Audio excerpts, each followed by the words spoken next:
Well, we could call it light work for the Bears, or that's what they made it look like tonight on this field at McLean Stadium in front of the most people that have been inside this stadium since November of 2019. They opened their home slate against Texas Southern, and the magic number was 66. I'm going to tell you why. They had their patriotic helmets on in honor of 9/11, and the Big 12 champions got their rings. The men's basketball team, we picked things up in the first quarter. Gary Bohannon hands it off to Abram Smith, who will run 20 yards into the pylon for the touchdown, the first of many. 7-0 Baylor. Later, don't mind Mac Rhodes' head, but there's Gary Bohannon airing it out to Tyquan Thornton for a 58-yard touchdown pass. Bears extend their lead 14-0. Same quarter, same score. This time, Bohannon will call his own number for the 10-yard touchdown run.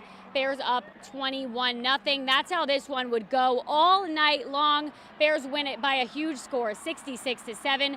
Bohannon finished the night 16 of 21 for 240 yards in the air and 27 on the ground. Smith and Ebner combined for over 250 rushing yards on the night. We're going to bring in Curtis Quillen. Curtis, you were on the field for this one. Oh, yeah. What did you see? What was the difference from the last game? The difference was the offense was a lot more consistent and a lot more confident tonight. Now, let's not break. I'm not breaking news when I say this. Texas Southern is not going to compete for a national championship this year. This isn't going to be the best team Baylor plays in its non-conference slate.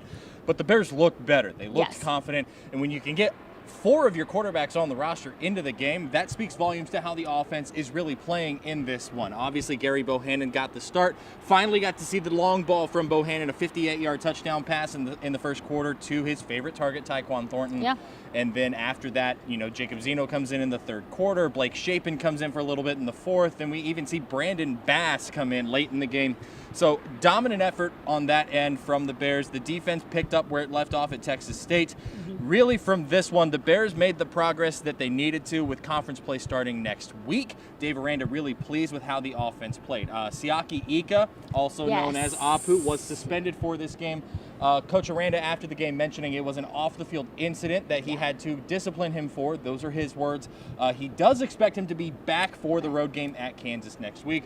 All around, solid effort from the Bears tonight. Conference play starts next week. Yeah, and inside McLean Stadium, when they announced that Texas had lost to Arkansas, the place erupted. And then after the game, when we asked Gary Bohannon about it, he said, I didn't hear that, but I have to check it out. I didn't know that Texas would beat Arkansas. The place erupted, and Mac Rhodes fist pumped. Oh, yeah, you saw that. What did he do? On the home sideline. Let's see a reenactment. He celebrated harder for that than he did for any of the Czechs watch. 9 touchdowns tonight. It was an electric night. Good to see a good-sized crowd back in McLean Stadium. Yeah, it was definitely exciting. Can't wait to see them in Big 12 play. Another